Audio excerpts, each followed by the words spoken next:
প্রিয় শিক্ষার্থীরা, এখন আমরা আ আইসিটি ব্যবহার পরীক্ষার জন্য একের ঘ নম্বর প্রশ্নের সমাধানটা করব। একের ঘ নম্বর প্রশ্নে আমরা দেখতে পেয়েছি যে আসলে এখানে একটা টেবিলের কথা বলা হয়েছে। এই টেবিলটার আ মূলত ২ টা রো রয়েছে। ১ম রোতে ২ টা সেল, ২য় রোতে ২ টা সেল। ১ম রো এর সেলেতে ভ্যালু আছে AN, XM এবং XYZ। আম ১ম সেলে AN, XM, ২য় সেলে ভ্যালু XYZ। ৩য় রোতে কিন্তু ১ম সেলে কোনো ভ্যালু নাই এবং ২য় সেলে ভ্যালু আছে আইসিটি। তো এক্ষেত্রে আইসিটি লেখাটা সবচেয়ে বড় হেডিং থাকবে। তো আমরা এই কাজটা কিভাবে করতে হবে আমরা HTML কোডিং এর মাধ্যমে দেখি। তো শুরু করি আমাদের কাজ। আমরা শুরুতেই আ নোটপ্যাডে গেলাম। নোটপ্যাড আমরা ওপেন করলাম। আমরা HTML ওপেন করলাম। HTML ওপেন করার মাধ্যমে মূলত ওয়েব পেজের কাজ শুরু হয়। HTML ক্লোজের মাধ্যমে কি হয়? ওয়েব পেজের কাজ শেষ হয়। ওকে। এখানে কিন্তু কোনো শিরোনামের কথা, ওয়েব পেজ শিরোনামের কথা বলা নেই। যার কারণে আমাদের টাইটেল ট্যাগ লাগবে না এবং হেডের ট্যাগেরও প্রয়োজন হবে না। তো আমরা যেহেতু টেবিল ট্যাগটা ওয়েব পেজ দেখাতে চাই, সুতরাং আমাদের ওয়েব পেজ দেখাতে গেলে জানি আমরা আ বই ট্যাগ ছাড়া কোনো কিছু কিন্তু ওয়েব পেজ দেখায় না। সুতরাং আমরা শুরুতে কি করব? আ HTML এর মধ্যে বই ট্যাগটা লিখব। তো আমরা বই ট্যাগ লিখলাম।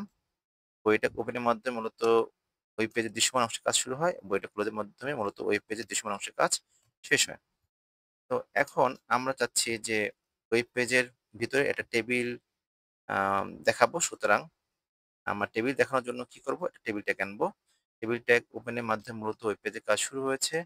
টেবিল ট্যাগ ক্লোজের মধ্যে মূলত ওয়েব পেজের কাজ শেষ হয়েছে। ওকে।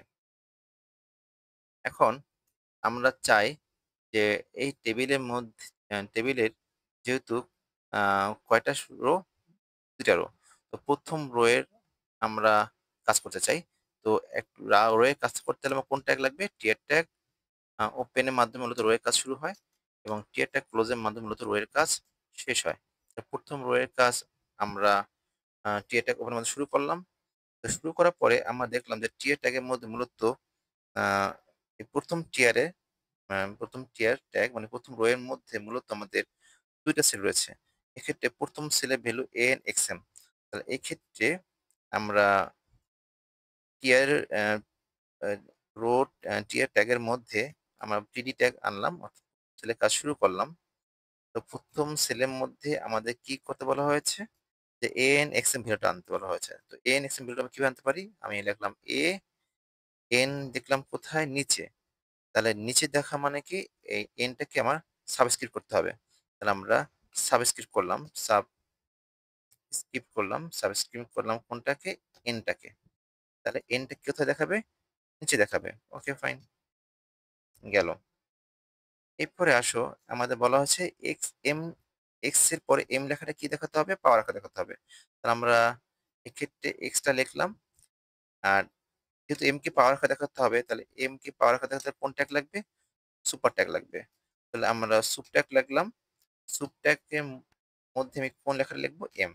তাহলে আমরা বুঝলাম যে যদি আমরা এর পর n টাকে জিনিস দেখাতে চাই, তাহলে কি করতে হবে? n টাকে সাব ট্যাগের মধ্যে রাখতে হবে এবং x এর পর যদি m টাকে পরাকে রাখতে চাই, তাহলে m টাকে সুপ ট্যাগের মধ্যে রাখতে হবে। তো এই গেল আমাদের ১ম রয়ের ১ম সেলের কাজ। এরপর আসো ২য় সেলের কাজ শুরু করি।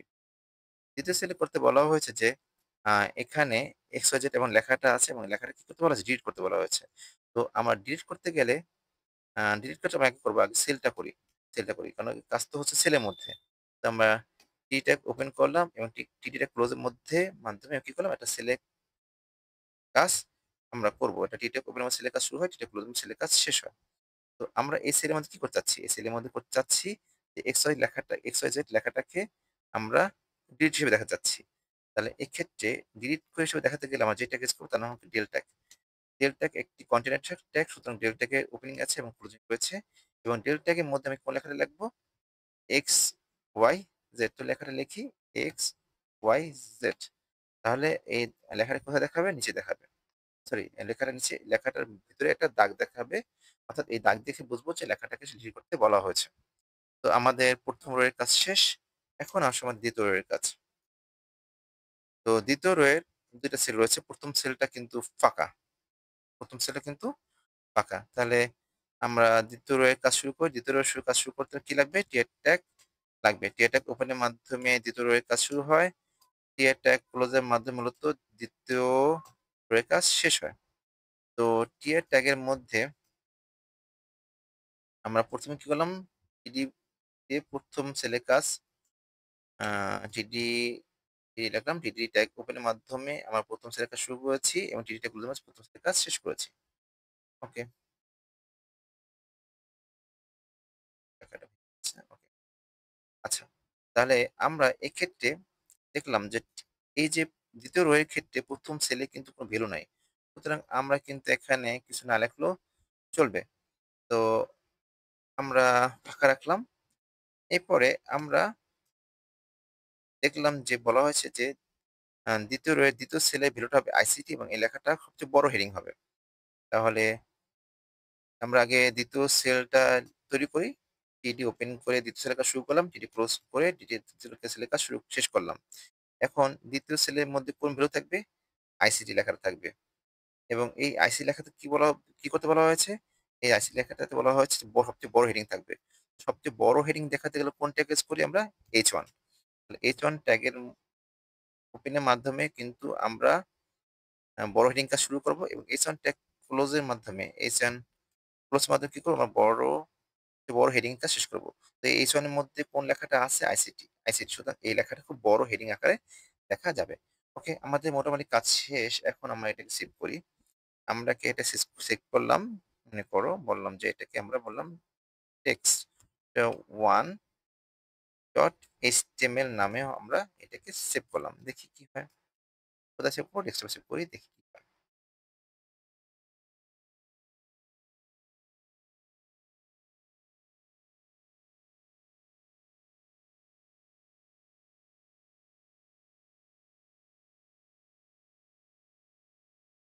ওকে।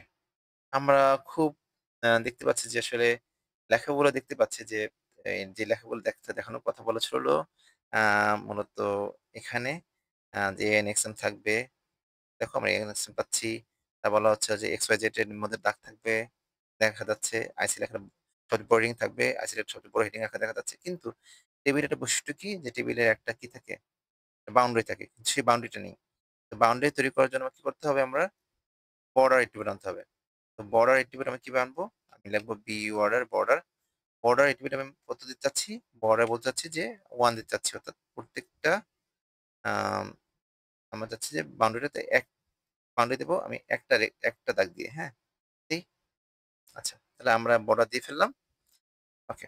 এখন আমরা চাচ্ছি যে বর্ডার তো করলাম, দিলাম। কিন্তু বর্ডার গুলোর মধ্যে কিন্তু কি দেখতে পাচ্ছি? আমরা যদি খেয়াল করি ফাঁকা সে বর্ডার দেওয়ার পরে দেখতে পাচ্ছি যে সেলগুলোর মধ্যে ফাঁকা জায়গা আছে। যেমন এই সেলে ১ম সেল, ২য় সেলে ফাঁকা জায়গা রয়েছে। এই সেলের সাথে এখানে ফাঁকা রয়েছে, এই সেল থেকে এখানে ফাঁকা রয়েছে। প্রত্যেকটা সেলের সাথে কিন্তু ফাঁকা জায়গা রয়েছে। তো আমরা ফাঁকা জায়গা চাচ্ছি না। তাহলে ফাঁকা জায়গা যদি দূর করতে চাই তাহলে কি করব? আমরা এখানে সেল স্পেসিং এট্রিবিউট নিয়ে আসবো। সেল স্পেসিং এট্রিবিউট এর ভ্যালু যদি আমি 0 করে দিই তাহলে কি হবে? ওই যে সেলগুলোর মধ্যে ফাঁকা জায়গা কিন্তু দূর হয়ে যাবে। দেখি হয় কিনা? আমাদের কিন্তু সেলগুলোর মধ্যে ফাঁকা জায়গা দূর হয়ে গেছে। তো আমরা সম্ভবত এভাবেই চেয়েছিলাম আউটপুটটি। তো আমরা আউটপুট পেলাম। তো সবাইকে আ এই ক্লাসের জন্য ধন্যবাদ। আমরা পরবর্তী ক্লাসে আ পরবর্তী সমস্যার সমাধানটা করব। ধন্যবাদ সবাইকে।